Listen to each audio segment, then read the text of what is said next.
Bonjour à tous, j'espère que vous allez excellemment bien. Aujourd'hui, on se retrouve pour parler cyclisme, pour faire le grand conseil de classe de cette édition 2024 de la Vuelta. Vous en avez pris l'habitude, comme sur le Giro, comme sur le Tour de France. On va revenir au niveau des notes sur les 22 équipes qui ont parcouru cette course et on verra les équipes qui ont le moins bien performé et les équipes qui ont le mieux performé selon mon avis sur ces 3 semaines de course. N'hésitez pas à vous abonner à la chaîne, à réagir dans les commentaires, à mettre un pouce bleu, à partager la vidéo sur les réseaux sociaux, notamment auprès de vos proches. Je sais que ça peut les intéresser. Dans les commentaires, n'hésitez pas à me dire qui vous a plu, qui vous a déçu. Si vous n'êtes pas d'accord ou si vous êtes d'accord avec moi au niveau des notes. Quand vous vous abonnez à la chaîne, vous pouvez rajouter la petite cloche, comme ça vous êtes au courant des dernières vidéos qui sortent sur la chaîne. Plus vous cliquez rapidement sur une notification, sur une miniature, sur une vidéo, plus elle est mise en avant par YouTube, donc plus ça m'aide. Et puis, si vous avez les moyens et que vous voulez soutenir mon travail, mais seulement si vous en avez les moyens, eh bien, vous pouvez faire un super thanks et je remercie les gens qui le font. Et je remercie également les gens qui se sont abonnés plutôt récemment. Avant de démarrer ce conseil de classe, on va faire un petit point sur cette 3e semaine. Alors, je ne fais pas de débrief véritablement de cette 3e semaine de compétition. Je l'ai moins apprécié que les 2 premières. On a perdu, on a perdu Van Aert qui nous a quand même bien animé la course. Déjà, premièrement. Il y a eu quand même... Ouais, en fait, il m'a manqué un peu de spectacle. Voilà. On a eu quand même, il faut le dire, aussi une première semaine qui était, je pense, bien supérieure à mes attentes en termes de spectacle. Forcément, au bout d'un moment, ça se paye physiquement. La 3e semaine d'une Vuelta est toujours plus compliquée, je dirais, qu'une 3e semaine encore de Tour de France ou de Tour d'Italie parce que, en plus de la fatigue, du fait d'avoir déjà fait 2500 km, ou peut-être pas 2500 km, mais d'avoir fait déjà 2000 km sur les 2 premières semaines, vous rajoutez en plus la fatigue du mois de septembre, c'est-à-dire qu'on est au mois de septembre, donc la fatigue d'une saison qui a déjà été longue et on finit un peu avec l'énergie restante. C'est toujours très compliqué de finir un Vuelta. Donc voilà, il m'a manqué un peu de spectacle sur cette 3e semaine. Au final, on a eu assez peu de retournements de situation aussi. C'est-à-dire que, à part Carlos Rodriguez qui a perdu beaucoup de positions, au final, Esquelmose et Gaudu qui en ont gagné. Il y a Landa qui a perdu un petit peu de temps. Mais si tu regardes bien, le top 4 n'a pas changé. Il y a Roglic est passé devant Ben O'Connor, mais en gros, c'est le seul changement dans le top 4. Et même derrière, il n'y a pas eu tant de modifications que ça au niveau du classement général. Donc c'est peut-être aussi ce qui a fait que cette 3e semaine m'a paru un petit peu moins passionnante, peut-être un petit peu de fatigue aussi, mais voilà, j'ai moins aimé cette 3e semaine par rapport aux 2 premières de cette course. Alors au niveau des notes, par rapport aux autres grands tours, ça a été plus compliqué de trouver vraiment des équipes qui avaient réussi leur course. Je pense qu'il y a moins de bonnes notes. Il y a un peu moins de bonnes notes. C'est-à-dire de notes au-dessus de 10, je pense que je dois avoir moins d'équipes. Il y a pas mal d'équipes qui ont des notes en dessous de 8. Bien plus que sur les autres grands tours.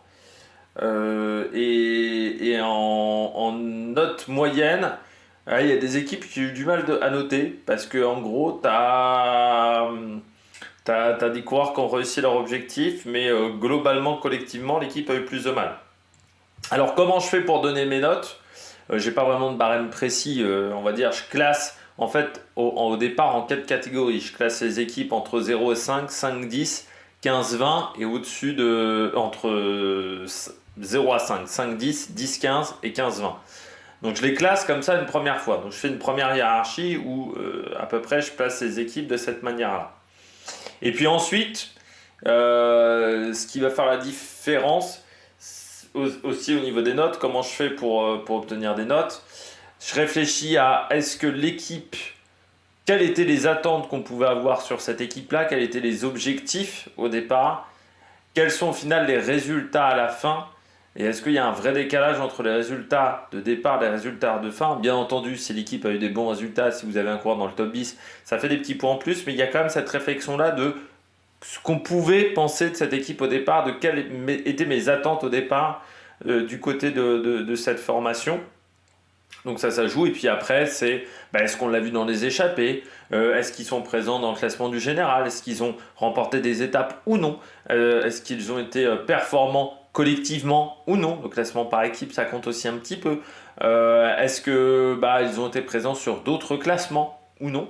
Et ça compte. Je regarde aussi un petit peu les points UCI dont on parlera en fin de vidéo, les points UCI récupérés par chacune des formations sur ces 3 semaines de course. Alors là, j'ai pas réussi à récupérer les gains de chaque équipe. Parce que j'aime bien aussi regarder les gains et faire une corrélation entre des fois. Parce que des fois, il y a des différences. Il y a des équipes parfois qui obtiennent peu de points UCI, mais qui obtiennent beaucoup de gains parce qu'elles ont remporté des classements intermédiaires. Donc j'aime bien voir ce classement-là, mais là, j'ai pas réussi à les trouver. Je l'ai cherché pendant 10 minutes, 15 minutes en début d'après-midi et j'ai pas réussi à le trouver. Donc voilà comment je fais ma notation. Et ensuite, forcément, il y a des petites différences. Avec votre ressenti, ça c'est tout à fait normal, parce que ça reste un ressenti personnel. Moi je vais faire attention à certains paramètres que vous n'allez pas faire attention, et inversement, il y a des paramètres que je néglige peut-être un peu plus que vous, selon mes préférences. Première équipe, donc les équipes qui ont été les moins bien notées. On commence par les moins bien notés, on finit par les bien notés. Astana, 2 sur 20, Astana. C'est... il n'y a rien quoi, en termes de résultats. Globalement, il n'y a rien. Je mets 2 sur 20 et je mets pas moins parce qu'on ne s'attendait pas à grand chose. Mais même en ne s'attendant pas à grand chose, on n'a pas vu beaucoup les maillots Astana quand même sur ces 3 semaines de course. C'est le néant quoi, en termes de résultats. Parce que quand vous regardez un petit peu la start list, on pouvait s'attendre quand même à ce que Fortunato soit peut-être dans le top 10. Il n'est pas dans le top 10, il n'a jamais véritablement été dans le coup en montagne. Il y a eu un peu Terrada, mais sur la 3e semaine, il disparaît. Voilà. Vinokourov, il a pris 2 échappées. En gros, à part Fortunato qui ne fait pas le top 10, et en montagne, je ne sais plus, il finit devant Guillaume Martin ou derrière, je sais plus. Enfin, il est dans les zones de Guillaume Martin, donc c'est pas fantastique. Il y a Terrada qu'on a vu un petit peu dans les échappées. À part Terrada, derrière, c'est quand même le néant. Après, c'est pas une surprise non plus. Quand tu regardes l'effectif de départ de cette équipe en début de saison, tu savais que ça allait être compliqué sur les grands tours. Fortunato, il a fait le Giro, enchaîné avec le Tour d'Italie. Avec le Tour d'Espagne, c'est pas forcément facile.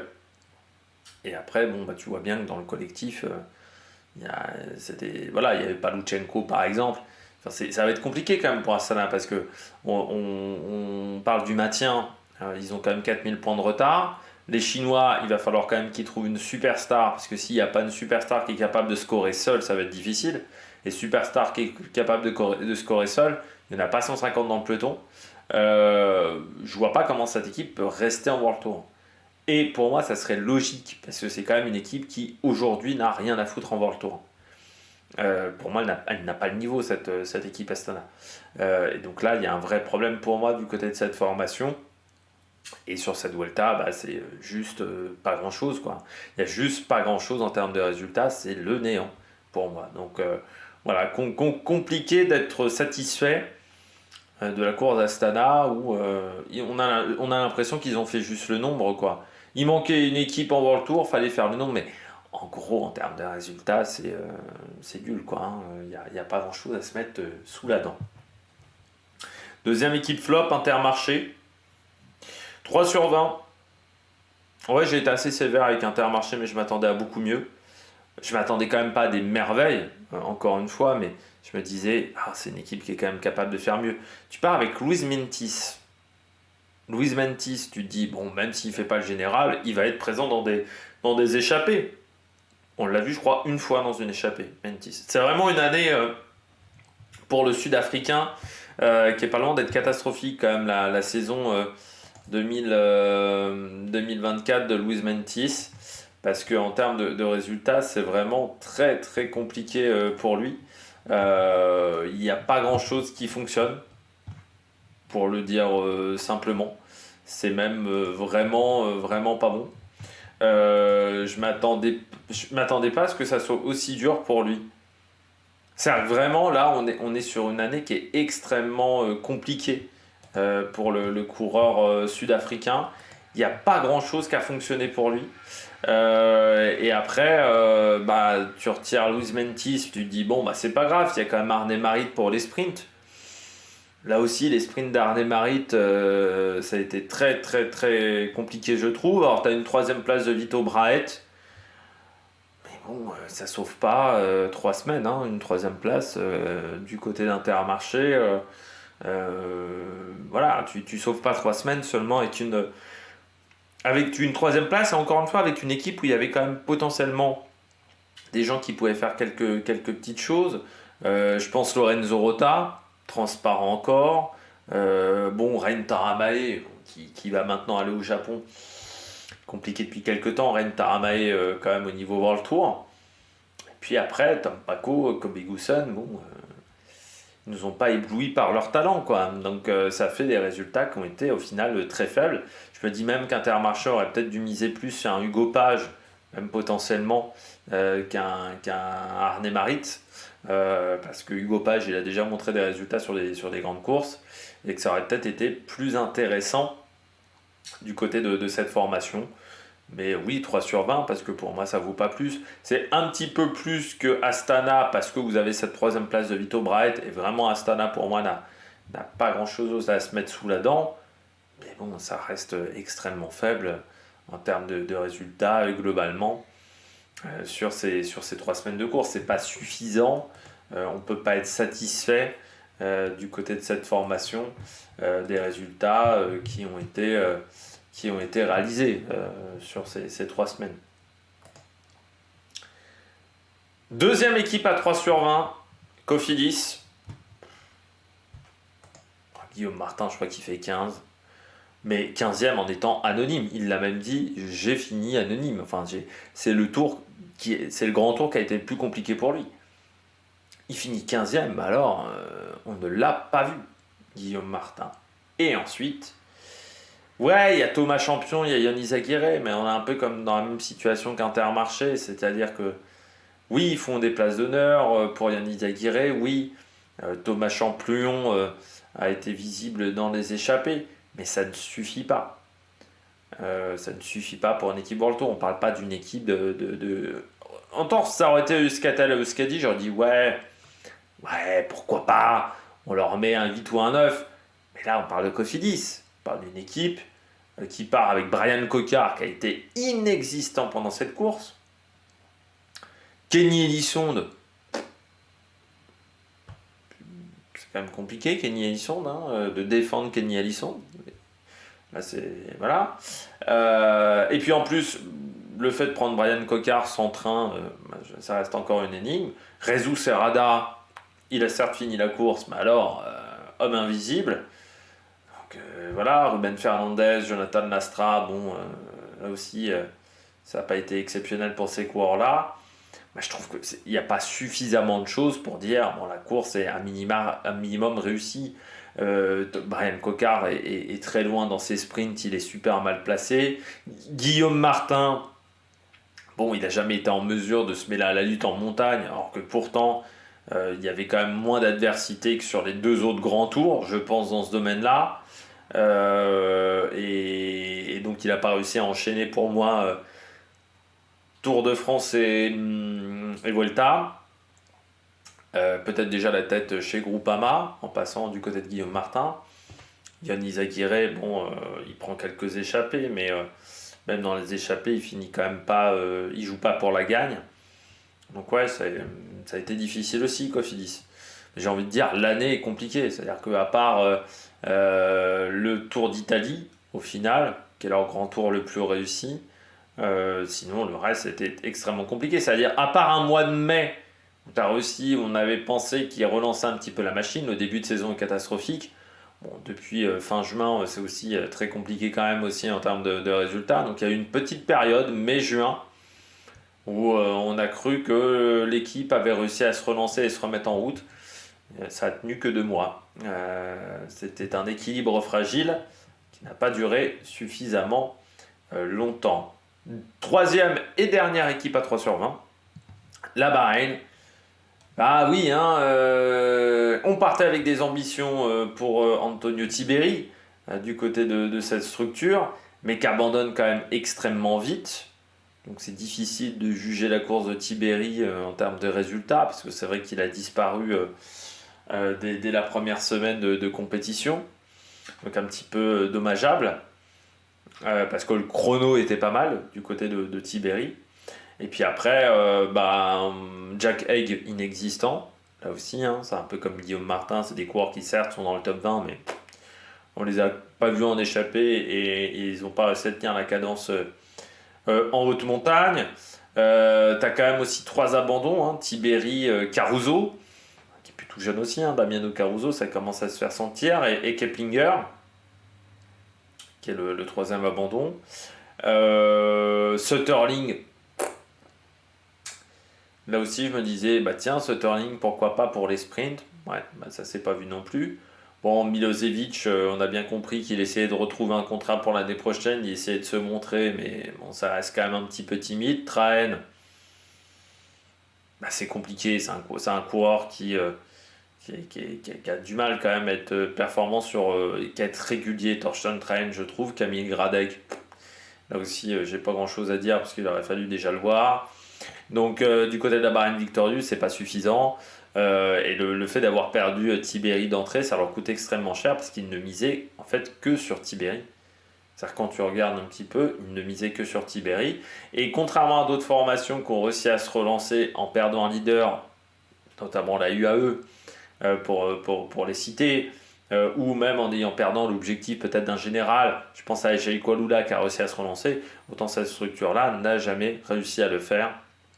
Donc là, pour moi, il y a une déception, hein, du côté de la Bahreïn Victorious, parce que Jack Haig, pour moi, il devait prendre les échappées et on l'a trop peu vu dans ce domaine-là. Et Traen aussi, hein, par exemple. Hein, ce sont deux coureurs qui auraient pu jouer leur chance dans les échappées, mais qui ont été au final assez inexistants dans ce domaine-là. Donc c'est pour ça que pour moi, ça ne mérite pas plus qu'un 3 sur 20, parce que je trouve que, comparé à la Cofidis, par exemple, ou comparé à la Cofidis et Intermarché, bah oui, on est sur des équipes qui ont à peu près les mêmes types de résultats sur cette course, sur ce Tour d'Espagne. Je termine avec une équipe à 4, enfin je termine du côté des très mauvaises notes avec une équipe à 4 sur 20. La Lotto, bah là aussi on perd Van Edvelt trop tôt. Mais pourquoi je mets un point de plus par rapport à Bahreïn, par rapport à Intermarché et Cofidis? Déjà, on les voit une chouille plus quand même dans les échappées. Je pense à Campenars de Rent ou même Sepulveda, même si les résultats n'ont pas été là. Gregard aussi qui a été présent dans les échappées.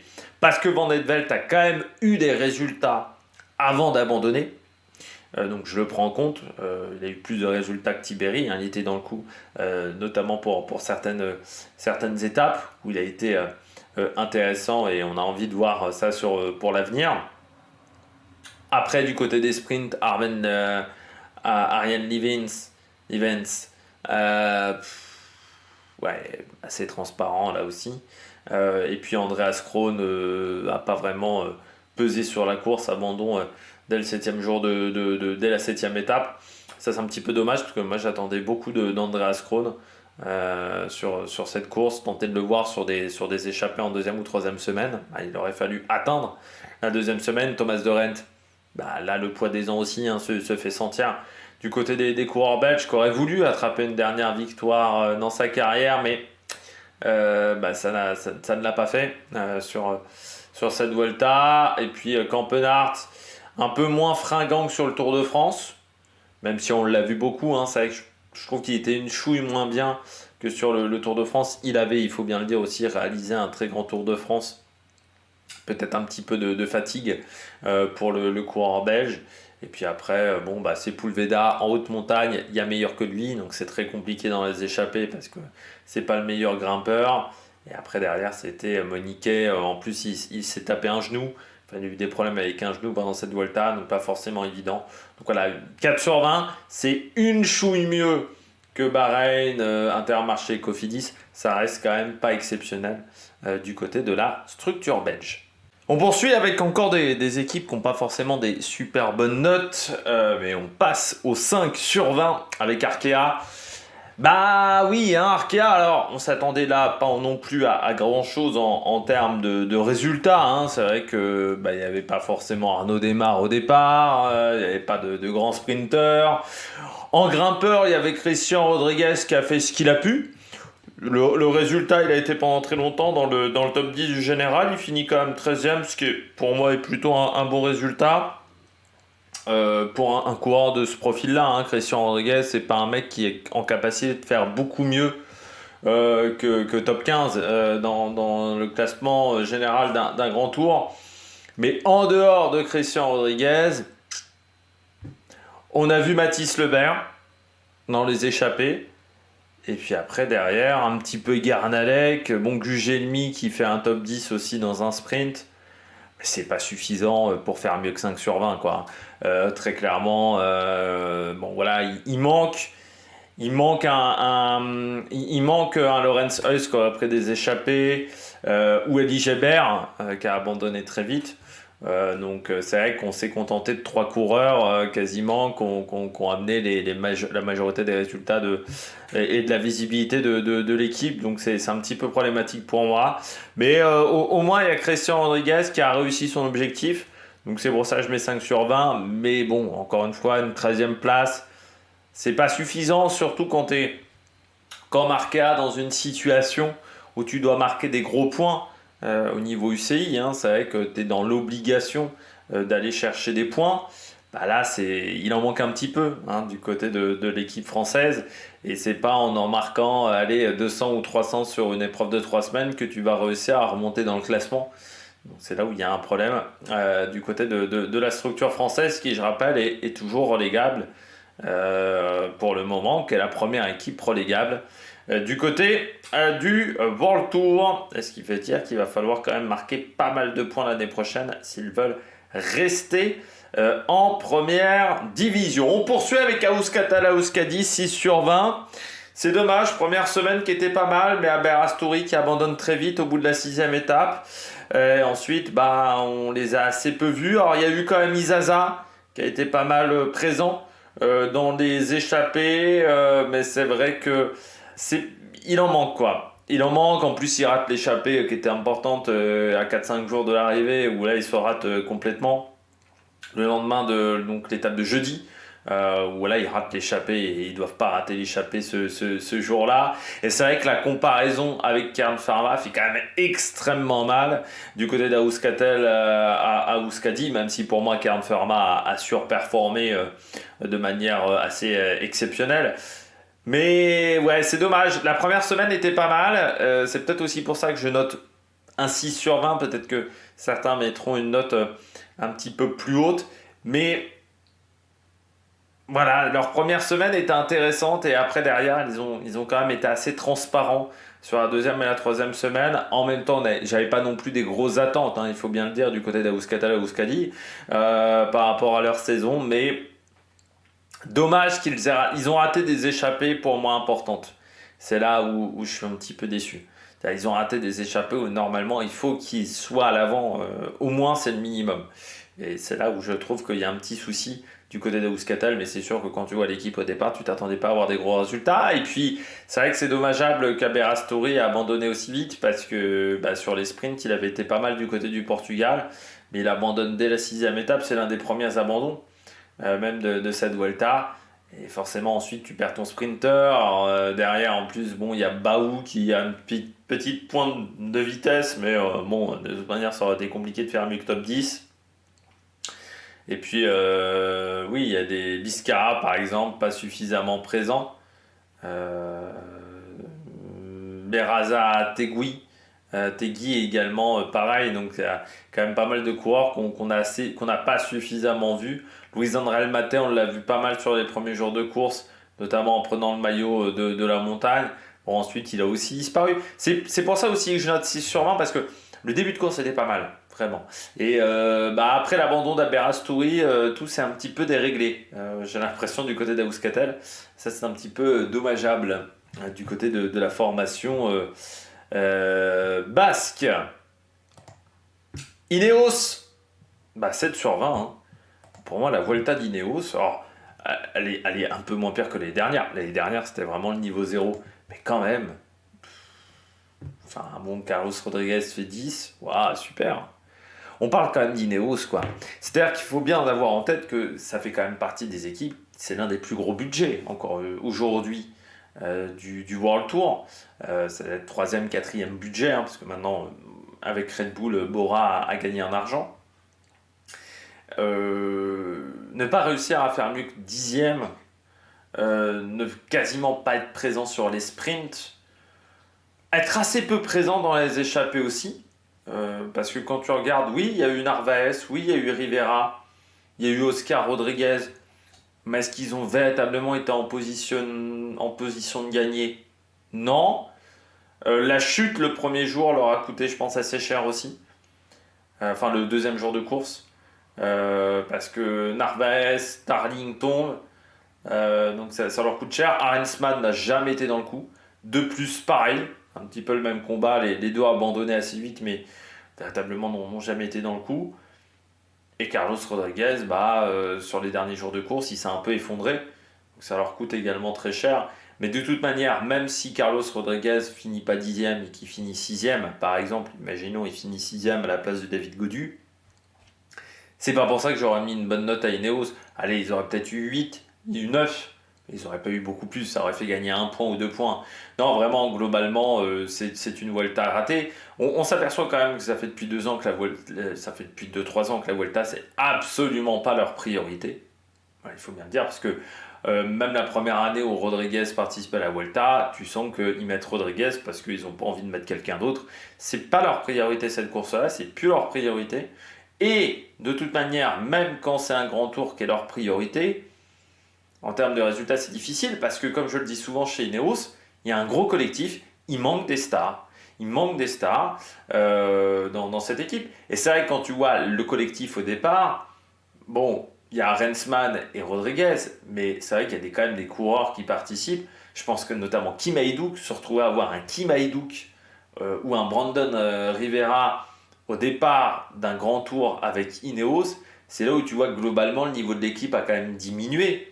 Parce que il y a 4-5 ans, Kim Hayduk, il faisait le tour du Trentin, enfin il faisait le tour des Alpes, il faisait pas mieux en termes de niveau d'équipe de course. Le voir être intégré à une équipe sur la Vuelta, c'est là où tu vois déjà qu'Ineos, la Vuelta, il la considère peut-être plus comme avant. Parce qu'à une époque, c'était quand même une équipe qui arrivait à mettre des belles équipes sur la Vuelta.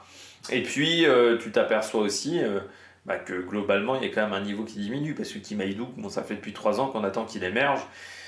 Ils ont pas mal misé sur les jeunes, Ineos, pour au final des résultats qui sont pas si exceptionnels que ça.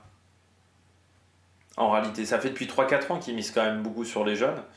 Il y a eu Sheffield, il y a eu Arensman un petit peu.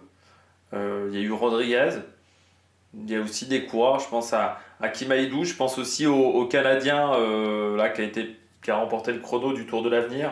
Je ne sais plus comment il s'appelle le Canadien chez Ineos. Est-ce que ça va mal fiché Michael Léonard. Voilà. Bon, on ne peut pas dire qu'on ait vraiment été émerveillé. Ils ont beaucoup de très jeunes coureurs, hein, c'est vrai que il y a Tarling aussi avec les jeunes, les waiters, pas grand chose non plus. Donc ouais, c'est vrai que c'est une équipe qui a du mal, quoi. Et cette année, seulement 14 victoires. Hein. Je vais regarder, tiens, en termes de nombre de victoires. 14, ça me paraît pas beaucoup pour Ineos. Victoires par saison. Eh bien oui, 14 victoires, c'est leur pire résultat jusqu'à maintenant. Parce que c'était 2020 avec 19 victoires, mais encore une fois, c'était une année Covid. Et sur une année classique, c'était 25 c'était le résultat qu'ils avaient fait en 2010 et en 2014. Donc c'est pour te dire quand même là aussi. Hein, l'année 2023, ils en font 38. on passe de 38 à seulement 14 victoires. Ils auront du mal à dépasser les 20, hein. Par exemple, on peut déjà se mettre en tête. Donc c'est vraiment pas suffisant, quoi. Il y a vraiment un... Enfin, en termes de résultats, c'est pas fou, quoi, hein. Je regarde... ouais, même en termes de points UCI... enfin, en termes de points UCI, surtout de grosses performances, je trouve que ouais, l'année a été ratée. Si on regarde bien, voilà, par rapport aux saisons précédentes, je pense qu'il y a eu, bien moins de résultats qu'avant. Et là, il y a même une statistique intéressante, tiens, sur Ineos Grenadiers. C'est sur Pro Cycling Stats, c'est les points que leur ont apporté les recrues de cette année par rapport aux points qu'ils ont perdus avec les coureurs qui sont partis. C'est un petit classement qu'ils ont fait. Et Ineos Grenadiers est à moins 2136, ce qui n'est pas top.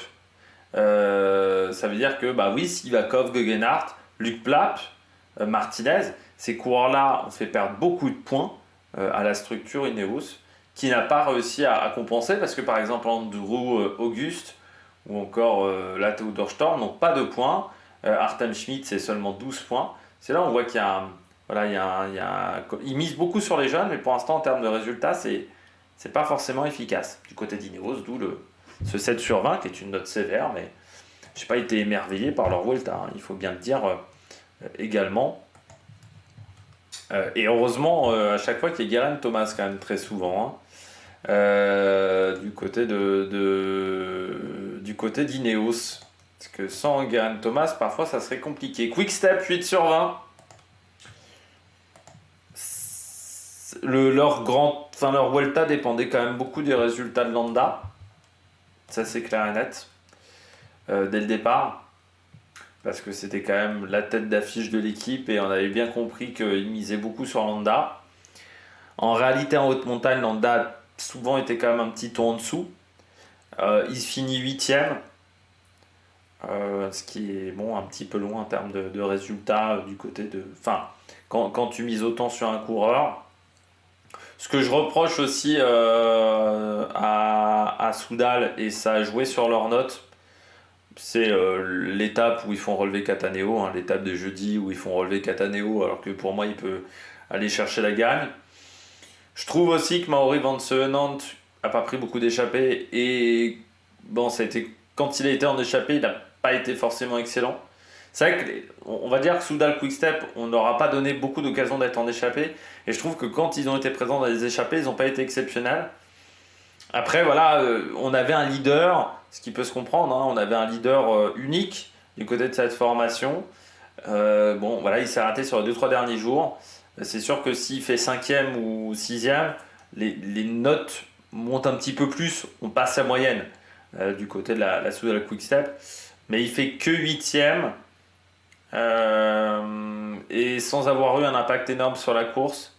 Et ouais, pour moi, Cataneo, ça pouvait un peu sauver la mise avec un résultat. Le Cerf dans les échappées, ça n'a pas toujours été exceptionnel. Van Sevenant, je crois qu'il en a pris une ou deux. Le Cerf, il en a pris combien? Il a dû en prendre 3. Moi, j'irais 3, le Cerf. C'est 2. Il fait 30ème à Covadonga et 4ème à Bayona. Je me souviens qu'il y avait une étape où il était un petit peu mieux. C'est pour ça que je voulais pas trop m'avancer. Van Sevenant, il y en a 3. 2 fois dans le top 10, mais bon, Manzaneda, il est 6. À Junqueira, il est 7. La fameuse étape remportée par Ben O'Connor. Mais voilà, il en a manqué un petit peu, je trouve, du côté de cette formation. Voilà, pour avoir une meilleure note. J'avais pas grand chose d'autre à dire, hein. Vous avez bien compris sur cette équipe. J'avais pas. Voilà, je savais pas trop quoi mettre d'autre. Voilà, du côté de Quick-Step. Israël, Première équipe, là, dans celle dont on parle, qui a remporté une étape. 10 sur 20. J'ai beaucoup eu de mal à noter Israël parce que d'un côté, je m'attendais à un meilleur résultat au classement général. Il faut bien le dire. Je m'attendais à du Riccitello, qui perd quand même beaucoup de temps, qui perd un quart d'heure, 20 minutes sur chute, mais qui finit quand même à 1h46. Donc au niveau des points, du temps perdu, il n'y a pas que la chute. Bennett, Tuns, assez inexistant. Il y a une étape, je ne sais plus si c'est en fin de première semaine, où on roule toute la journée pour au final, on ne sait pas trop pour qui on roule, où on contrôle l'étape pendant toute la journée pour Roglic. Et il y a... Ouais, j'ai pas été... Enfin, Wood, il gagne une étape, mais il abandonne assez vite aussi. Parce que, enfin, il abandonne en début de troisième semaine. Donc ça, c'est dommage. Corbin Strong, pour moi, c'est toujours pas un sprinter.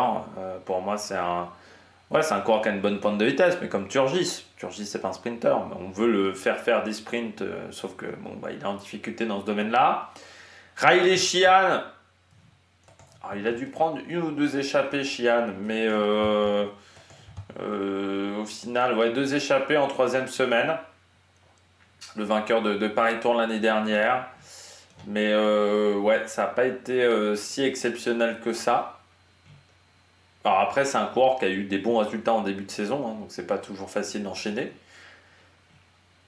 Surtout que au final, il a assez couru, il a assez peu couru pendant l'été. Parce que il a assez peu couru depuis le Trobron-Léon. Il a fait 4 jours de Dunkerque, pas mal de classiques, mais assez peu de courses par étape. C'était aussi son premier grand tour, donc pas forcément évident. Dylan Tuns, assez inexistant. Puis Nadav Rasberg, m'a pas émerveillé par son talent. Il y a eu Frigo, qui je trouve a été très bon. Qui je trouve lui a fait une bonne Vuelta. Donc voilà, il y a une victoire d'étape, un bon Marco Frigo, qui a été souvent dans les échappées, qui a été assez omniprésent, même dans les échappées. Mais voilà, c'est la moyenne, mais j'irai pas plus du côté de cette formation. C'est déjà pas mal la moyenne, hein. Des équipes qui ont chopé 2 ou 3.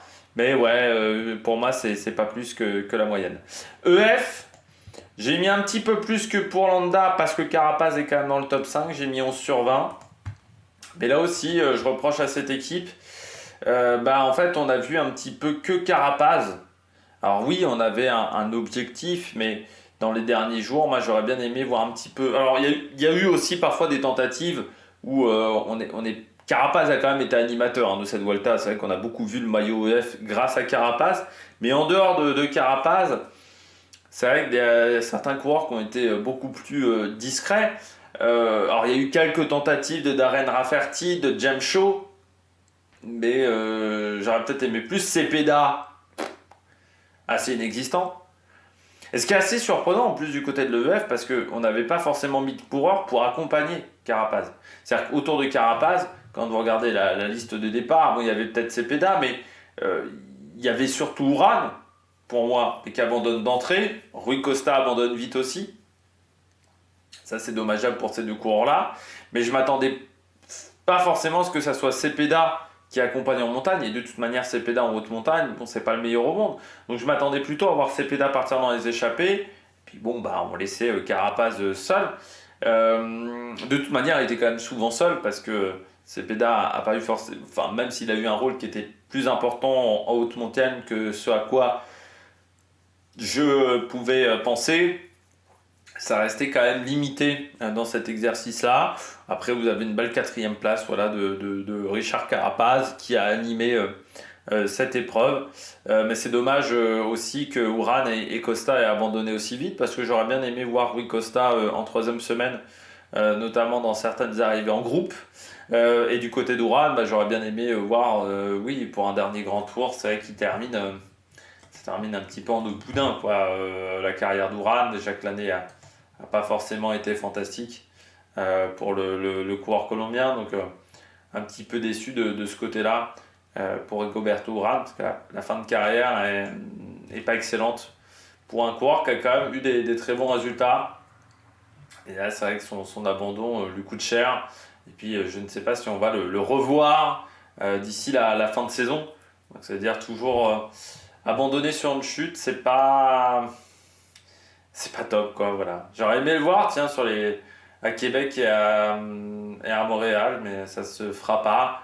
On verra s'il sera présent sur le Tour de Lombardie, mais j'ai peur que ça soit un petit peu, voilà, que ça soit compliqué, quoi, hein, parce que Greater, attendez, Fractured, je sais pas si ça va me le traduire. Traduction.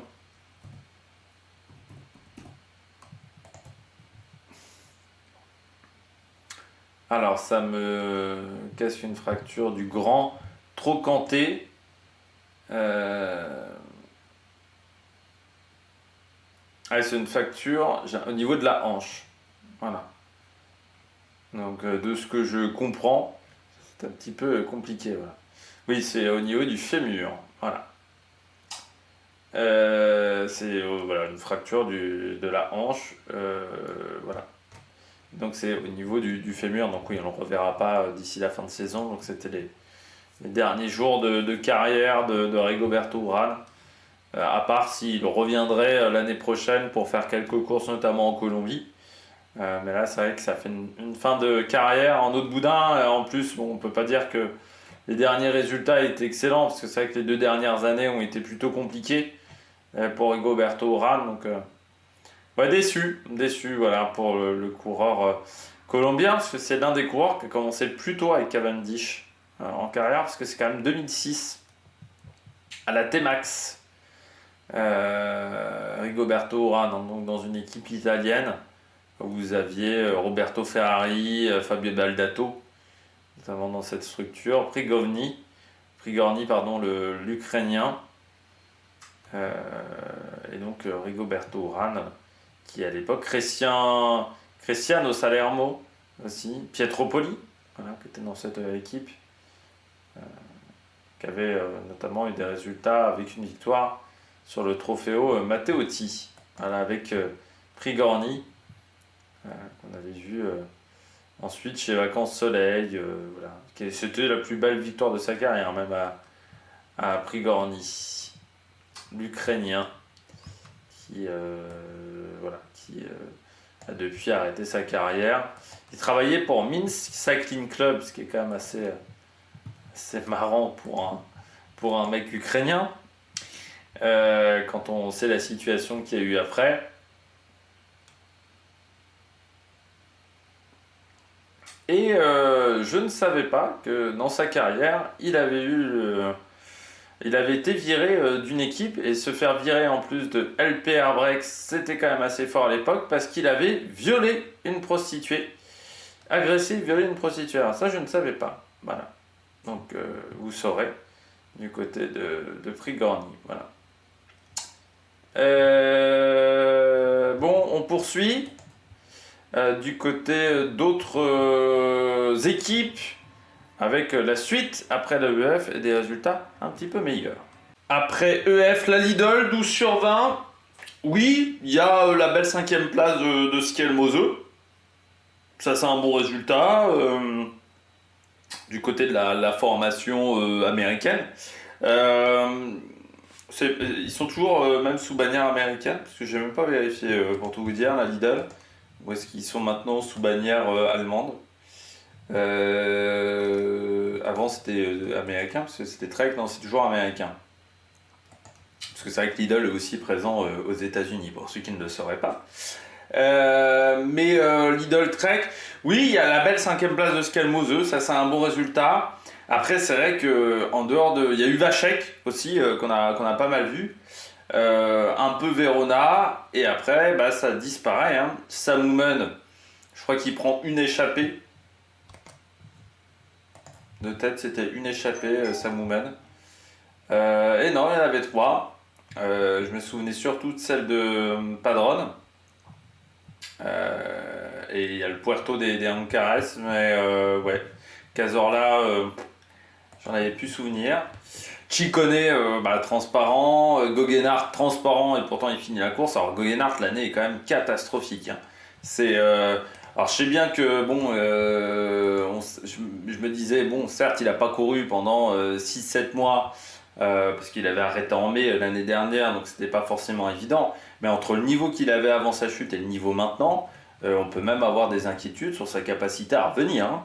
Parce que 163 points UCI marqués et encore 100 points grâce à sa 9e place sur le Tour de Romandie, qui est pas vraiment la course par étape voire le Tour avec le plus d'opposition pour la victoire finale. En dehors de ça, la Vuelta il marque 0 points. Burgos, bon, il abandonne au bout d'un jour, donc 0 point de marqué aussi. Il y a beaucoup de courses où ça a été très difficile. C'est quand même bizarre son année, parce qu'il est quand même à un niveau seulement 53 jours de course, hein. C'est vrai qu'il n'a pas couru beaucoup au final, hein. Il avait abandonné Dauphiné, Burgos. Bon, il finit le Tour d'Espagne, mais alors il finit le Tour d'Espagne 62e. Meilleur résultat sur une étape, ça doit être 43e. Donc c'est vrai. Non, 26e du chrono. Voilà. C'est sur la première étape. Donc oui, c'est quand même pas fantastique. Et c'est vrai que si vous regardez la formation Lidl Trek, Ciccone, pas exceptionnel, Goggenhardt, néant intersidéral. Verona, on aurait peut-être pu s'attendre quand même un petit peu mieux de la part du coureur espagnol. Donc oui, on a Schelmose, mais en dehors de Schelmose et de Vacek, ça a quand même été un petit peu trop timide à mon goût du côté de cette formation.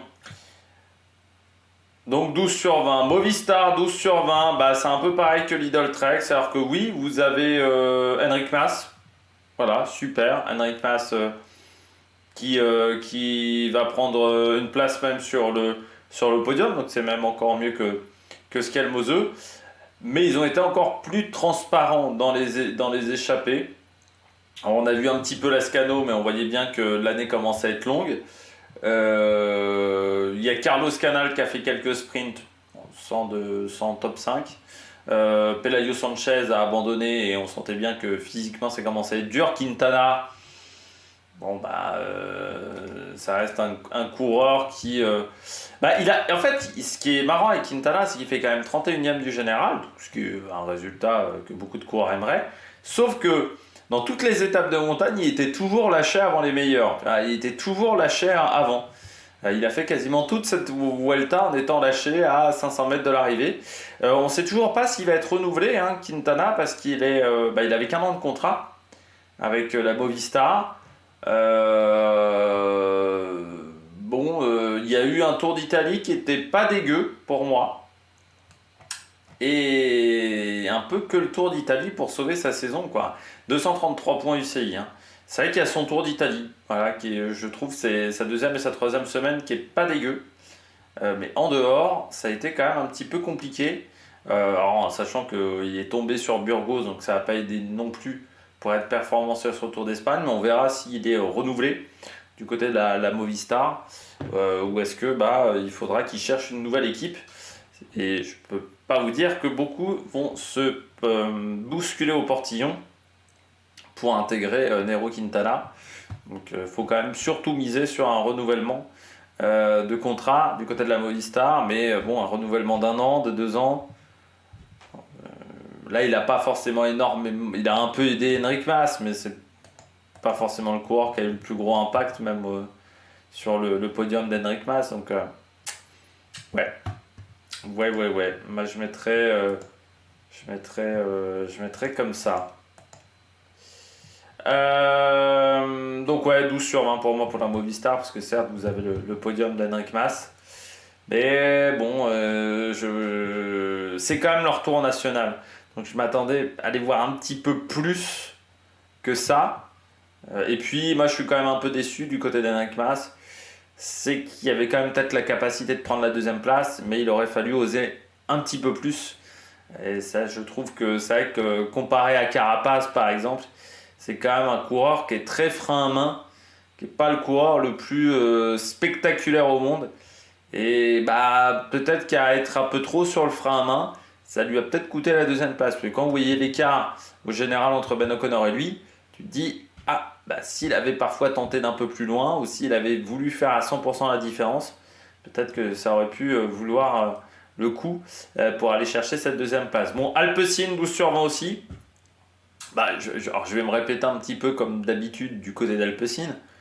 Le problème de cette équipe, c'est qu'elle n'a pas l'effectif qui est fait pour les grands tours. Encore une fois, quand vous regardez les 30 coureurs de l'effectif, on privilégie les sprints et les classiques, flandriennes notamment, beaucoup plus que les ardennaises. Donc oui, en termes d'effectif, pour un grand tour, c'est sûr que c'est difficile. Là quand même, c'était presque l'effectif le plus montagneux qu'ils pouvaient mettre en place. Quinten Hermans, il est quand même transparent. Ça reste aussi une énigme du côté du coureur belge. Vergalito. Alors c'est marrant Vergalito parce qu'on le voit en début de course. Notamment je l'avais mis en top sur une des étapes en début de course, Luca Vergalito. Et puis il a un peu disparu. Ensuite, sa dernière échappée, c'est sur l'étape 13. Et ensuite, on ne l'a pas revu en échappée. Vous avez Sandro Meurice, qui également a pris des échappées. Certes, Caden Groves remporte le maillot vert, mais bon, c'est quand même un maillot vert par procuration. Hein. Il avait été dominé par Wout van Aert. Et c'est 12 sur 20, c'est-à-dire que c'est un peu toujours la même chose avec Alpecin, donc j'évite quand même de me répéter 150 fois, c'est-à-dire que du côté de cette formation, on n'est pas fait pour les grands tours, donc quand t'es pas fait pour les grands tours, ça devient difficile. Donc oui, ils font le job, ils remportent 2 victoires, mais bon, ça joue entre 12 et 13, quoi. On peut pas dire qu'ils fassent une course exceptionnelle, voilà, du côté de l'Alpecin de Koning, donc pour moi, ils remplissent l'objectif, mais pas plus, donc 12 sur 20 pour moi du côté de cette structure. Visma, j'ai eu beaucoup de mal à noter Visma. Parce que d'un côté, oui, vous avez Van Aert. Donc j'ai mis 13 sur 20 pour la Visma. Donc d'un côté, vous avez Van Aert, qui, c'est vrai, nous a émerveillés pendant 2 semaines de course. Ça, il faut bien le dire. Hein. C'est vrai que Wout van Aert était de retour et remporte quand même 3 étapes, et fait 2 fois deuxième et 1 fois troisième, donc c'est quand même des super résultats. Et en plus il allait chercher le maillot vert et le maillot de la montagne avant cette chute. Donc c'est vrai que d'un côté vous avez quand même les super résultats de Van Aert et on a beaucoup vu le maillot. Et le problème c'est que de l'autre, il y avait aussi Sepp Kuss, quoi. Et c'est là mon gros problème, c'est que certes Sepp Kuss, moi je vous disais depuis le départ, vu la manière dont il roule pour Wout van Aert, c'est qu'on mise pas sur lui pour un top 5, c'est qu'on mise plutôt sur lui entre 10 et 5. Mais je m'attendais pas à ce qu'il soit en dehors du top 10 quand même, Sepp Kuss. Quand vous voyez par exemple d'autres coureurs qui ont fait malgré tout des efforts, je pense à Sivakov, qui sont quand même dans le top 10, de voir un Sepp Kuss qui n'est pas dans ce top 10 du général, qui assez peu souvent a été quand même...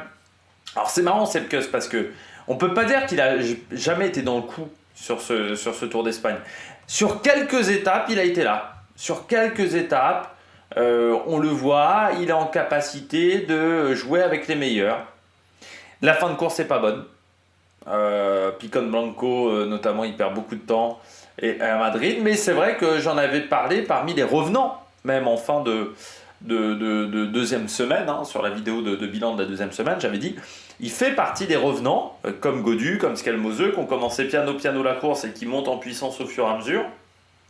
Sauf que autant Scalmoseux et Gaudu ça a tenu, autant lui ça n'a pas tenu.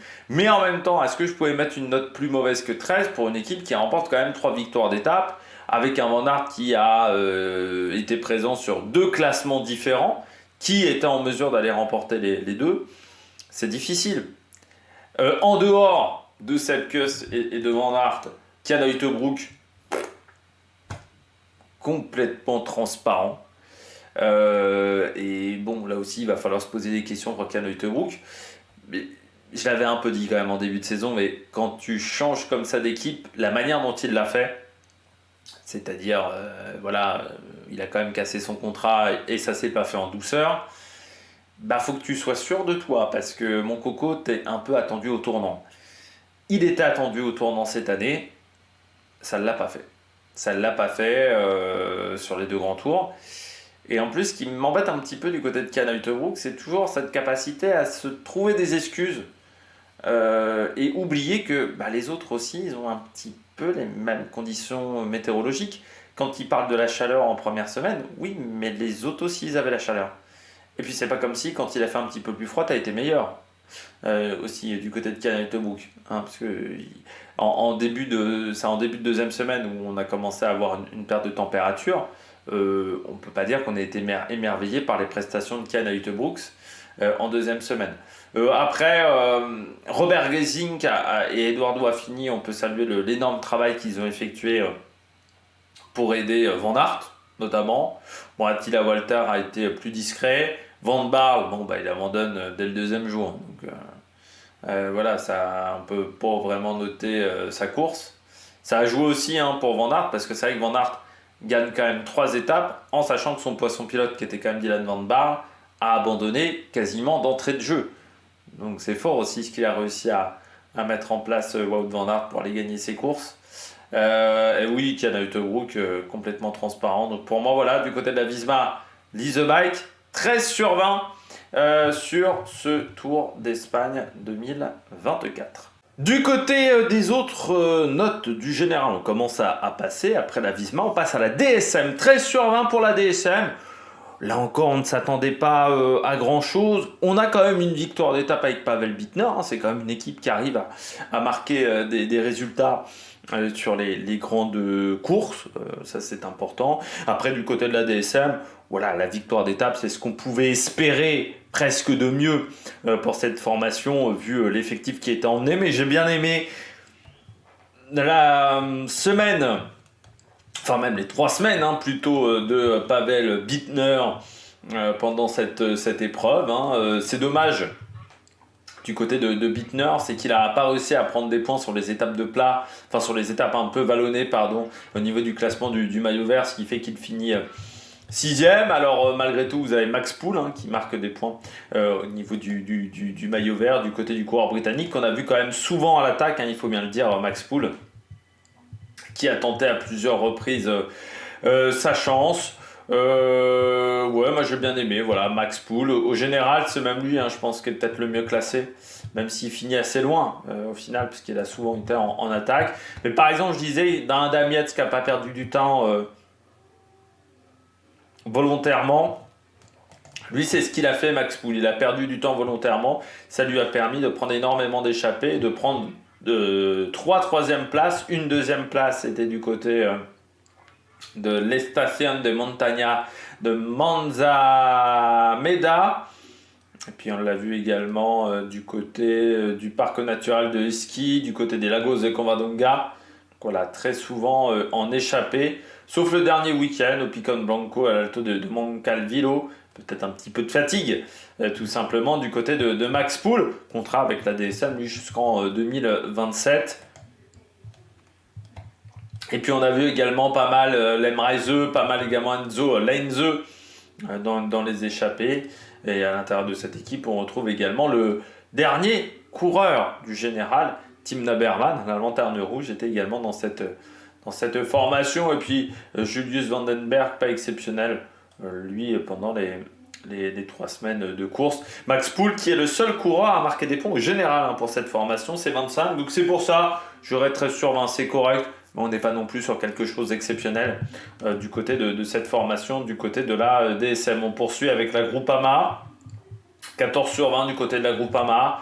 On a eu déjà du très bon Quentin Paché, parce que c'est vrai que c'est passé peut-être un petit peu inaperçu, mais Quentin Paché finit 21e du général. Donc voilà, à 1h10 du vainqueur, ce qui est plutôt pas mal pour Quentin Paché. Bien entendu, plus une deuxième place en plus pour le coureur français.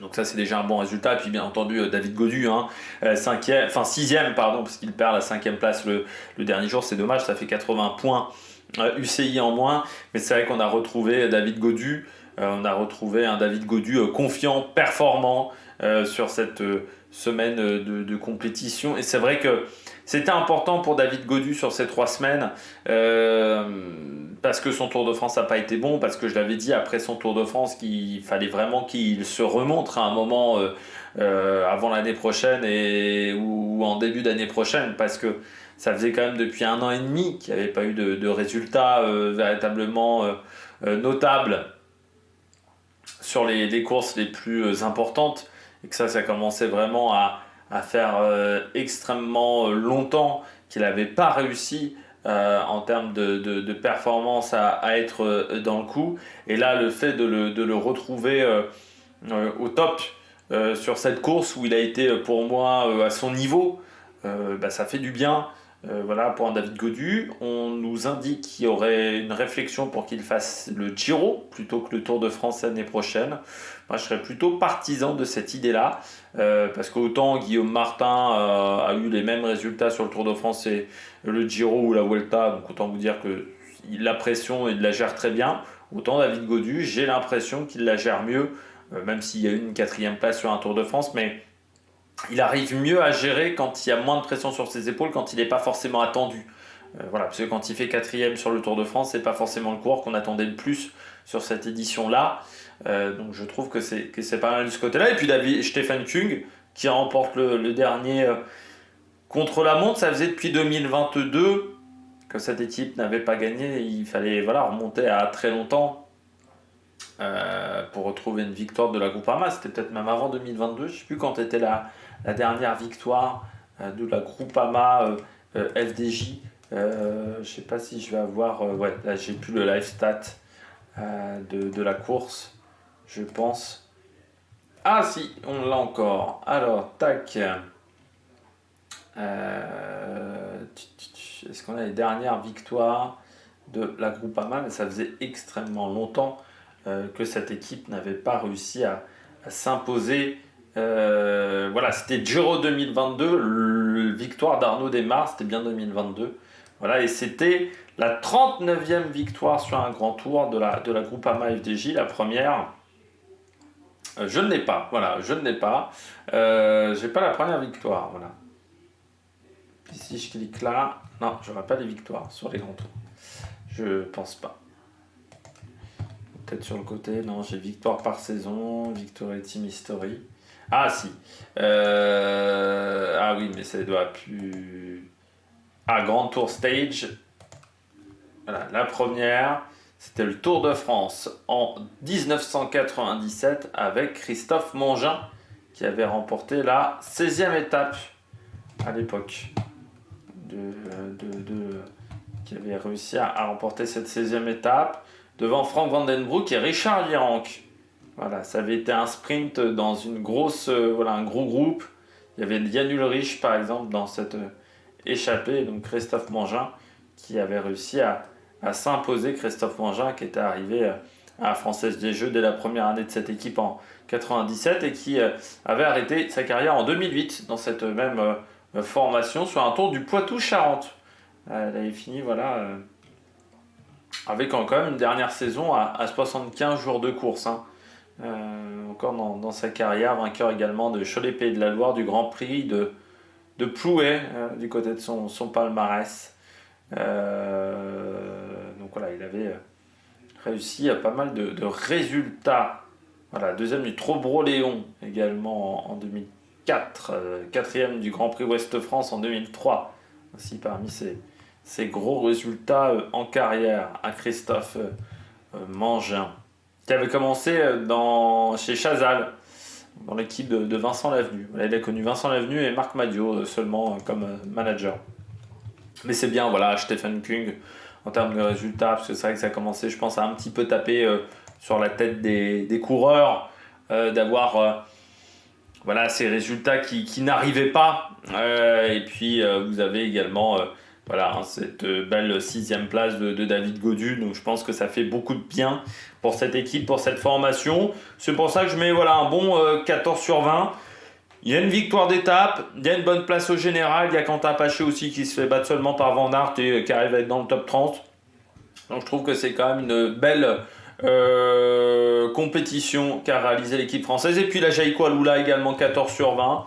Là aussi, plutôt content au niveau des résultats pour cette formation. Alors du côté du général, certes, on n'a personne.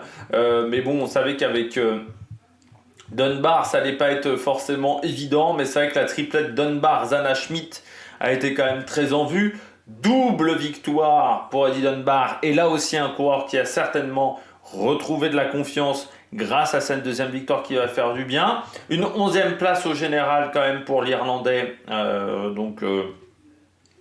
Pour un coureur qui était complètement en manque de confiance. Je trouve que là aussi, ça va être important pour la suite de sa carrière, pour les saisons à venir. Mauro Schmidt qui a été extrêmement présent dans les échappées. Alors, il n'a pas réussi à aller chercher la victoire, Mauro Schmidt, le Suisse, mais vous avez deux deuxièmes places pour le Suisse, une 4e place également à Manzaneda, une 5e du côté du chrono à Madrid où il a été très performant, 7e également à Hueras où il avait été performant, c'est vrai, Mauro Schmidt.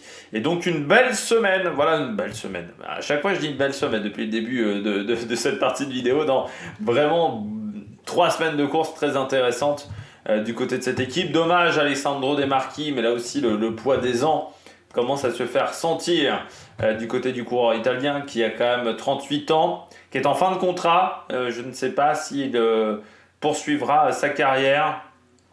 Lui qui a gagné 3 étapes sur la Vuelta, Alessandro De Marchi, également vainqueur des 3 vallées Varesines, ou encore d'une étape du Tour des Alpes cette année. C'était en échappée. Mais là, je ne sais pas s'il va poursuivre sa carrière parce que voilà, 38 ans, ça commence à être un âge avancé. Alors, on verra, est-ce qu'il ira dans des équipes de Conti italiennes? Ça pourrait être également son objectif de finir dans une équipe italienne de 2e division. Pour le coureur qui a commencé chez Androni Giocattoli, passé chez Calandel, BMC, la CCC, Israël. Et puis là, ça fait depuis 2 ans qu'il est chez Jaïko Alula, 7 victoires chez les professionnels et 19 grands tours, 19 participations à des grands tours, voilà. Avec encore quelques résultats cette année, notamment cette victoire sur le tour des Alpes. On l'a vu également sur Tirreno Adriatico en échappée, on l'a vu également en échappée sur le Giro. Sur le Tour d'Espagne, là ça a été beaucoup plus compliqué pour lui. Il n'a pas réussi à être dans le coup dans ces différentes épreuves. On passe maintenant aux très bonnes notes. Bon, on termine avec les bonnes notes et on a encore 4 équipes à noter. Je commence avec la UAE. C'est un bon 15 sur 20 quand même, la UAE. Alors oui, j'ai été critique. J'ai été surtout critique en fait sur la stratégie des Damiette, plus que sur d'autres coureurs, parce que j'ai pas compris cette idée de se dire on joue pas le général et en même temps on perd pas du temps volontairement. Et il y a eu ce double côté qui m'a semblé surprenant. Mais UAE réussit quand même sa Vuelta. Alors oui, il n'y a pas le général, on va dire le classement général. Et encore, vous avez quand même Pavel Sivakov qui est dans le top 10, je dirais. Et voilà, on sauve les meubles de ce côté-là avec Pavel Sivakov. Mais bon, on n'a peut-être pas couru de la manière la plus intelligente pour essayer d'avoir un bon classement général. On a quand même la victoire de McNulty.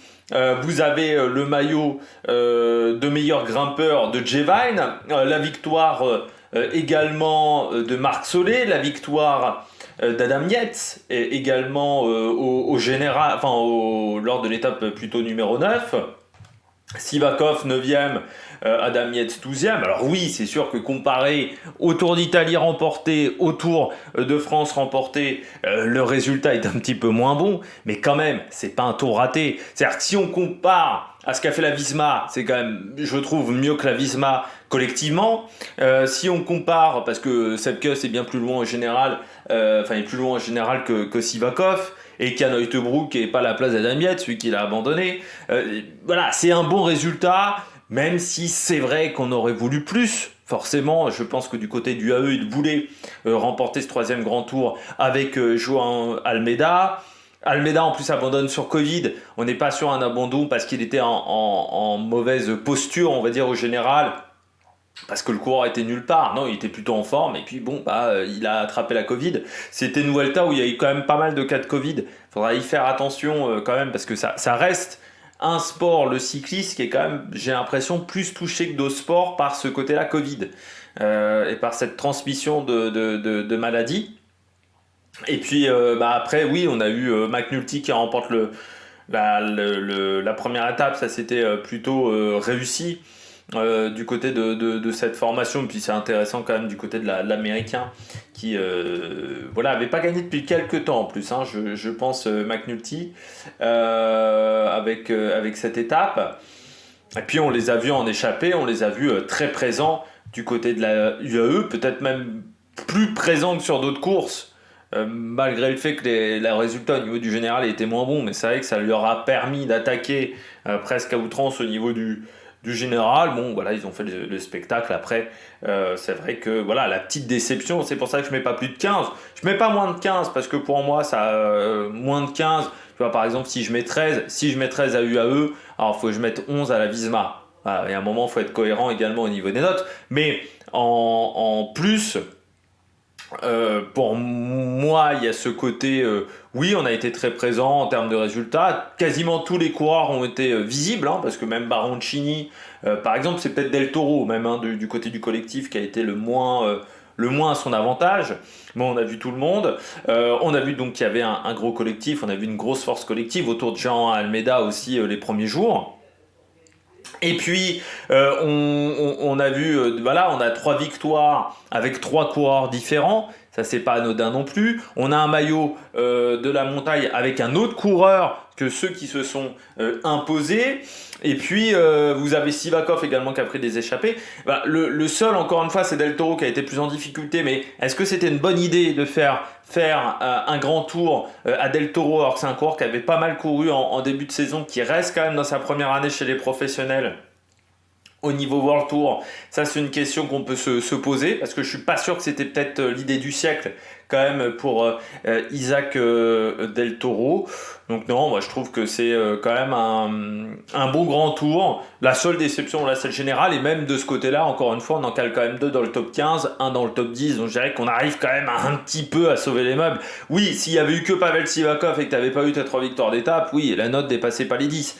Mais t'as Sivakov, t'as Adam Yates qui gagne une étape, qui fait top 12, qui fait top 12, qui fait 12e du général, qui est dans le top 15. Voilà, je trouve que l'équipe, on remporte aussi le classement par équipe du côté de la UAE.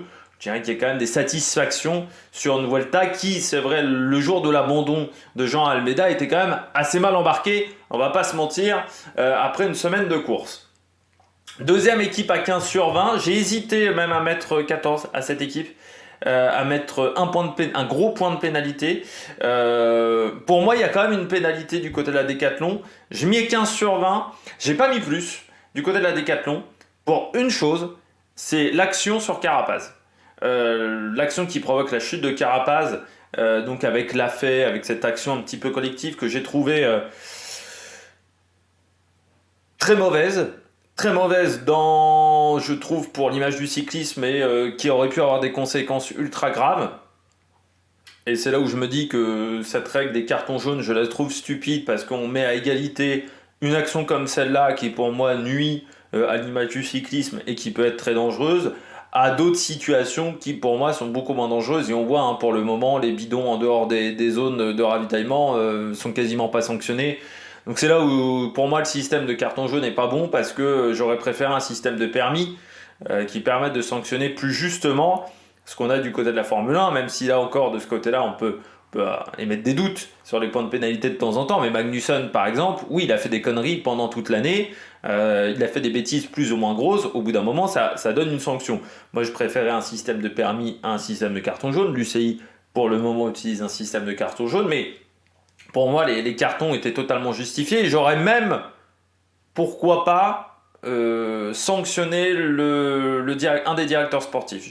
Pour moi, j'aurais exclu un des directeurs sportifs si j'avais été l'UCI. Parce que ça, c'est bien entendu une idée qui vient du directeur sportif. C'est-à-dire, on leur dit dans l'oreillette, bloquer la route. C'est pas forcément une idée des coureurs. On leur dit, il faut plus qu'il y ait de mecs qui partent en échappée.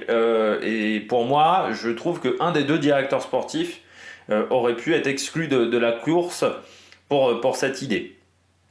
Bon, ça n'a pas été fait, mais voilà, pour moi, il y a une sanction en termes de points. Je mets donc 15 sur 20. J'ai hésité à mettre 14 pour vraiment sanctionner peut-être plus durement encore cette action-là sur cette étape. Bon, du côté de Decathlon, par contre, la satisfaction, c'est Ben O'Connor. Bien entendu, plus de 10 jours en rouge.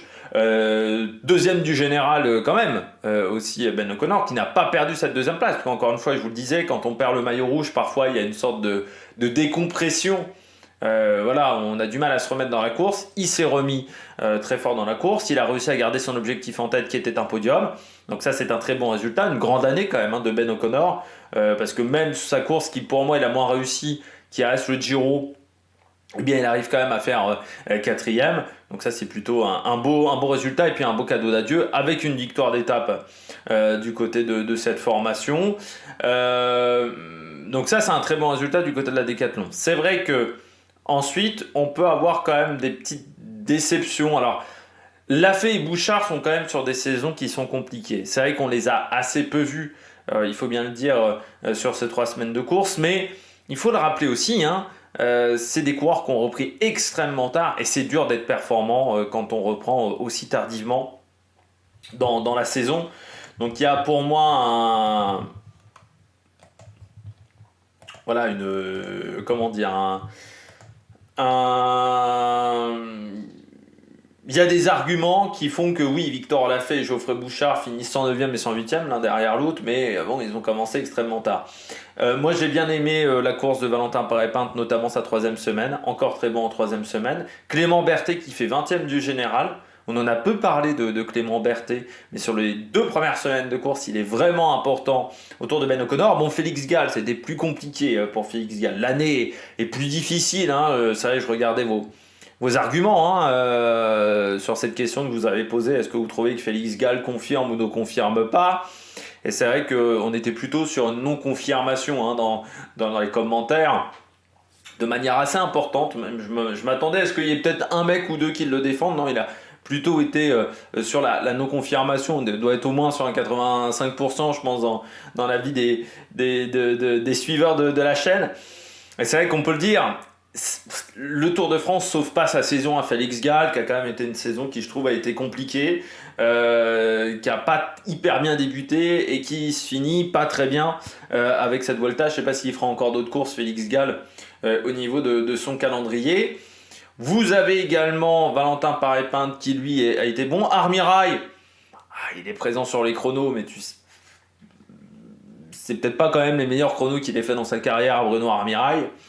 Et après, bon, pour Geoffrey Bouchard et Victor Lafay, c'était compliqué. Donc, c'est pour ça que j'ai hésité entre le 15 et le 14, parce que pour moi, cette course-là mérite difficilement plus que 15.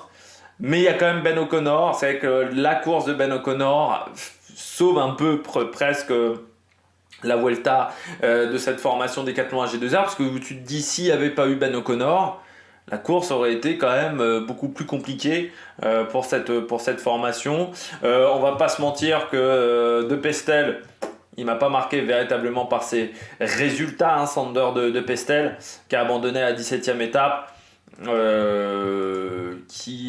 Et au final, c'est vrai que j'étais en train de me dire, Sander de Pestel, ouais, il n'y a même pas eu un top 10, hein, on se demande même quel était véritablement son rôle dans cette équipe. Lui qui va faire le Grand Prix de Wallonie et le Championship van Vlaanderen, ça sera la semaine prochaine. Oui, 18 septembre hein, pour le Grand Prix de Wallonie. On le fera peut-être le Grand Prix de Wallonie parce que la semaine prochaine, il n'y a pas... je sais pas s'il y a la Crow Race, mais ça peut-être des courses qu'on va faire la semaine prochaine, ça. Parce que la semaine prochaine, c'est assez calme, je crois, en termes de résultats. Je ne sais plus quand il y a la Crow Race, mais c'est peut-être des courses qu'on suivra. Grand Prix de Wallonie. Et voilà, vu que là, il y a une semaine de trou et qu'il n'y a pas les championnats d'Europe par rapport à l'année dernière, je crois, sur cette semaine-là. Voilà, et puis qu'il y a moins de courses françaises, c'est peut-être des courses que l'on va suivre. Bon, on passe à une autre formation. Il n'en reste plus que 2 au niveau des notes. La Red Bull, 16 sur 20. Alors, pour moi, il y a quand même une énigme hein, du côté de la Red Bull Bora. une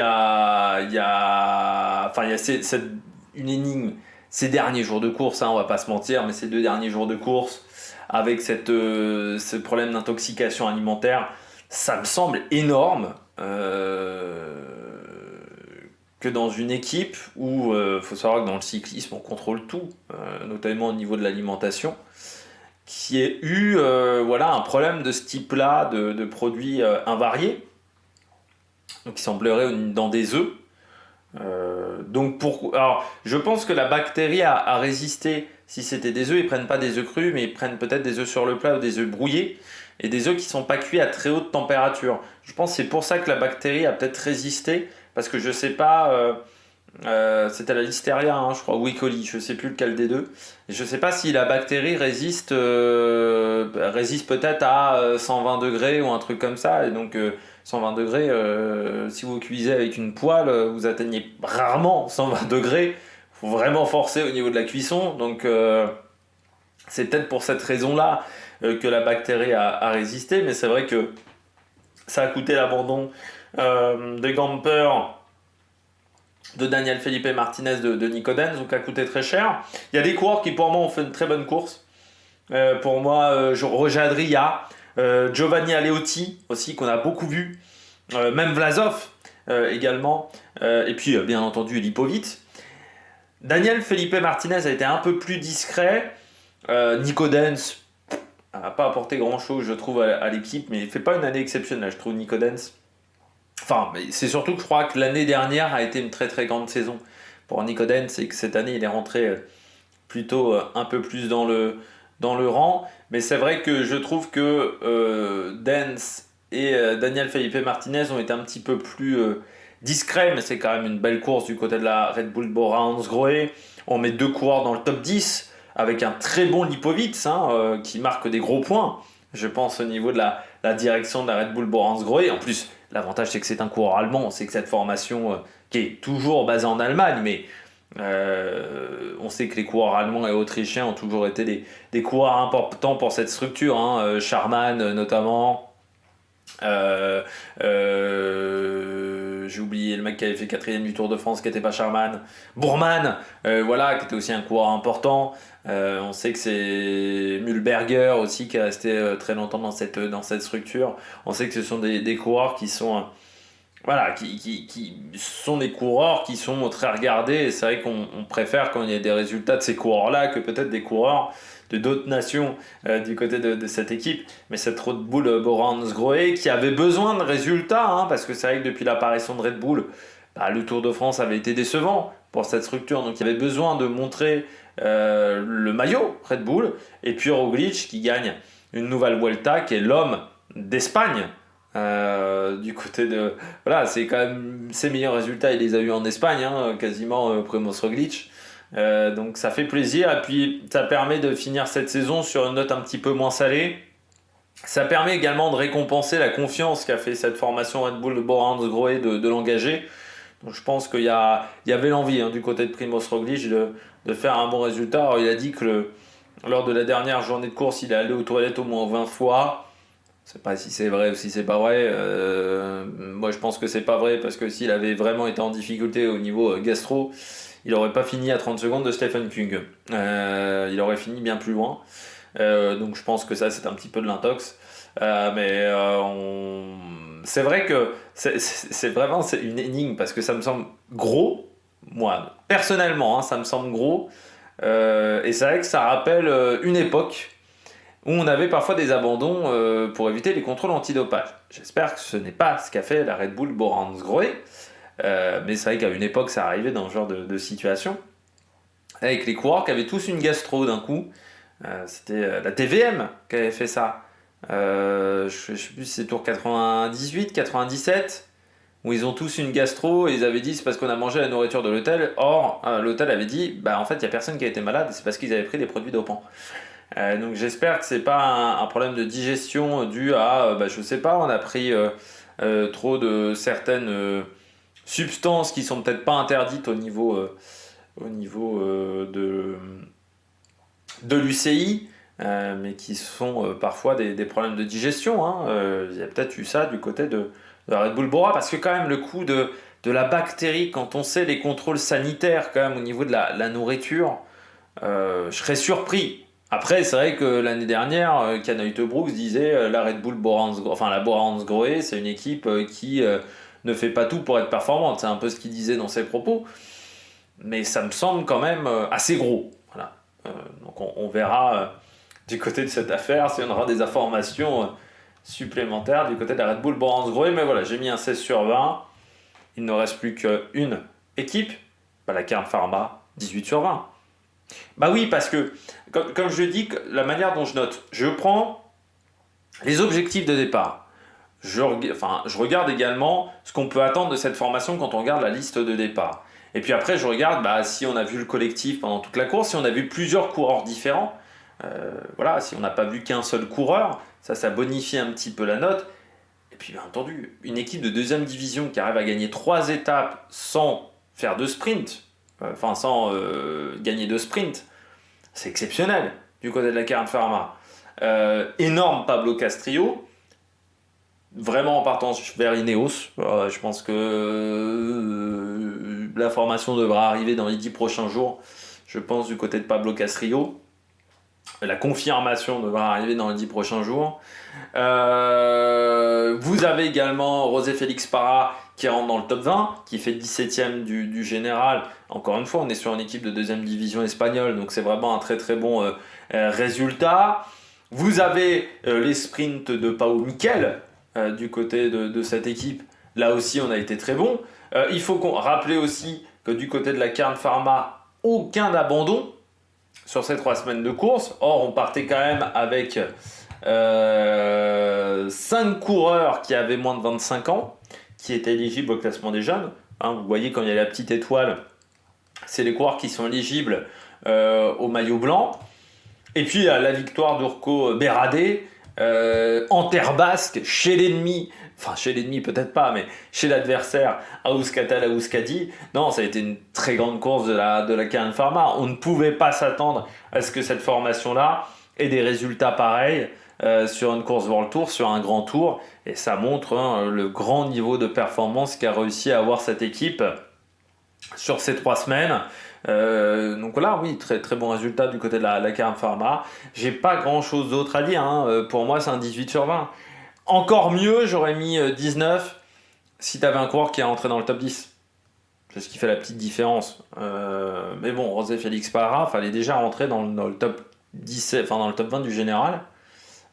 Surtout qu'il a rarement été accompagné en montagne, vu que les autres étaient en échappée. Mais voilà, c'est ce qui aurait fait gagner 1 point ou 2 points. C'est le fait d'entrer un coureur dans le top 10. Ça aurait peut-être même permis d'obtenir le 20 s'il y avait un coureur qui était rentré dans le top 8. Parce que ça aurait été inespéré. Quand vous voyez les résultats que fait cette équipe l'année dernière par rapport à cette année, c'est le jour et la nuit. Et surtout depuis cet été. C'est-à-dire qu'il y a eu un vrai niveau de performance qui a été gagné depuis le mois de juin. Vous regardez, les meilleurs résultats sont obtenus depuis le mois de juin. Ils enchaînent les grosses performances. Cette Vuelta a été exceptionnelle en termes de résultats. Ça va être dur de rééditer la même chose. Ils se sont peut-être assurés en plus l'invitation pour l'année prochaine. Parce que ça va être quand même compliqué du côté de l'organisateur de la Vuelta de dire on n'invite pas Kern Pharma alors que Cara Rural et Burgos, ça fait depuis des années qu'ils n'ont pas gagné une étape sur un grand tour. Donc ça va être dur de dire à Kern Pharma on t'invite pas parce qu'on invite Burgos et Cara Rural, mais ça ne m'étonnerait pas l'année prochaine qu'on ait Kern Pharma et Cara Rural. Parce que Cara Rural est peut-être la deuxième équipe et qui peut aussi obtenir les choses. Et le grand perdant va peut-être être Burgos. Dans cette affaire-là, à part si une équipe, par exemple la Lotto, décide de ne pas venir sur la Vuelta et de privilégier le Giro. C'est vrai que ça fait plusieurs années que la Lotto ne va pas sur le Giro, mais décide d'aller sur la Vuelta. Peut-être qu'ils feront l'inverse l'année prochaine, ce qui permettrait à la Kern Pharma de dégager une invitation, mais ce qui voudrait dire que pour le Tour d'Italie, ça serait plus compliqué pour inviter les équipes italiennes. Ça sera décidé plus tardivement, et je pense que ça dépendra aussi de ce que donneront les organisateurs à la Lotto pour ne pas venir sur une épreuve. Parce qu'on sait très bien que quand la Lotto ne vient pas, par exemple, RCS donne une compensation financière, elle est fait avec la Total Energy notamment, Donc ça sera peut-être le cas également avec la Auto, mais ça va être compliqué de ne pas inviter la Karen Pharma l'année prochaine. Vu les résultats qu'a eu cette équipe, mais oui, collectivement, on a quand même des résultats avec Castrillo, Béradé, Pau Miquel. On a vu aussi donc José Félix Parra. On a vu aussi un peu Iribar et Ibon Ruiz sur des étapes où les échappés ne sont pas allés au bout. Je dirais les coureurs qu'on a un peu moins vus, c'est Roré Gutiérrez avec le 203. Je crois n'a pas pris d'échappée ou n'a dû prendre qu'une échappée, parce que j'ai pas souvenir. Oui, il a pris 0 échappée. Roré Gutiérrez. Et puis Soto, lui pour moi il a pris une échappée. Antonius Rejus Soto avant chez Euskaltel. Ah non, ça me marque 0 échappée. Pour moi, il avait pris une échappée, mais peut-être qu'elle n'a pas duré suffisamment longtemps pour qu'elle soit comptabilisée par Pro Cycling Stat. Voilà. Mais je trouve que voilà, c'est une équipe qui a été exceptionnelle. Donc voilà, pour moi, c'est l'équipe qui a le mieux réussi sa Volta. Je sens que ça va faire discuter dans les commentaires. C'est comme lorsque j'avais mis sur le Giro que la Quick Step avait été pour moi l'équipe qui avait le mieux réussi le Giro en 2024. Bon, j'espère que vous avez aimé cette vidéo, mais il y a encore une dernière partie avec les différents classements. On regarde tout de suite les sommes récoltées sur cette Vuelta parce que j'enregistre la fin de cette vidéo, cette deuxième partie de vidéo 3 jours après le début de l'enregistrement. Donc forcément, j'ai réussi à avoir des informations supplémentaires, notamment au niveau de l'argent récolté par les différentes équipes. On commence avec la Red Bull Bora-Hansgrohe qui récupère le plus d'argent. Vous voyez, plus de 2 474 € si je ne me trompe pas, au niveau de l'argent. Plutôt 247 460 € récoltés par la Red Bull Bora-Hansgrohe, puisqu'il y avait 1 100 000, je crois, de distribués sur toute cette Vuelta. 140 000 € pour la UAE. On passe à 99 000 pour la Decathlon, la Visma à 79 000. Vous voyez, Alpecin et Deceuninck assez proches. 66 000 et 63 000 €. Et parmi les petites surprises, eh bien, vous voyez, EF par exemple, seulement 26 000 €, 19 700 pour Ineos. Les dernières équipes étant Cofidis avec 12 000 € de récupérés. Et la Bahreïn Victorious qui apparemment était rentable comme Intermarché à 8 000 € d'un côté, 5 000 de l'autre côté. Du côté des points UCI pour finir avec cette vidéo, c'est bien entendu la Red Bull Bora-Hansgrohe qui a empoché le plus de points avec 3225 points récupérés. Vous le voyez, 1545 c'est grâce au général, 1470 grâce aux victoires d'étape, 210 de port de maillot, notamment de maillot rouge sur cette semaine. UAE est juste derrière au niveau des points UCI, donc comme quoi malgré le fait qu'il n'ait pas de coureur véritablement bien classé au général, et bien le fait d'avoir enchaîné les victoires d'étape, 1552 points au niveau des points récoltés sur les étapes, seulement 435 au général, mais 330 également de port de maillot, notamment le maillot du classement de la montagne. Decathlon est 3e. Là aussi, pas mal de points récupérés grâce au port du maillot rouge de Ben O'Connor, 260 points, 985 points avec les places au général, ça c'est également pas mal. La Visma, là vous avez 40 points grâce au maillot, et puis 1552 points aussi. La Karen Pharma, 1419 qui est énorme, plus que la Groupama notamment 1224 points grâce aux étapes, et seulement 100 points grâce au général.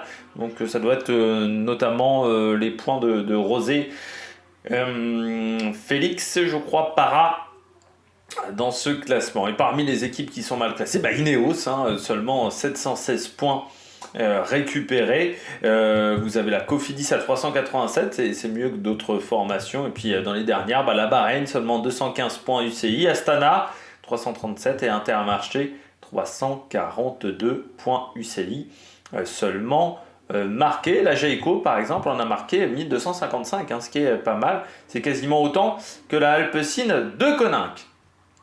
Eh bien, j'espère que vous avez aimé cette vidéo. Si vous avez aimé cette vidéo, n'hésitez pas à vous abonner à la chaîne, à réagir dans les commentaires, à mettre un pouce bleu. On se retrouve pour les championnats d'Europe. On se retrouve également pour les classiques canadiennes sur la chaîne. Allez, ciao ciao sur la Méric Production.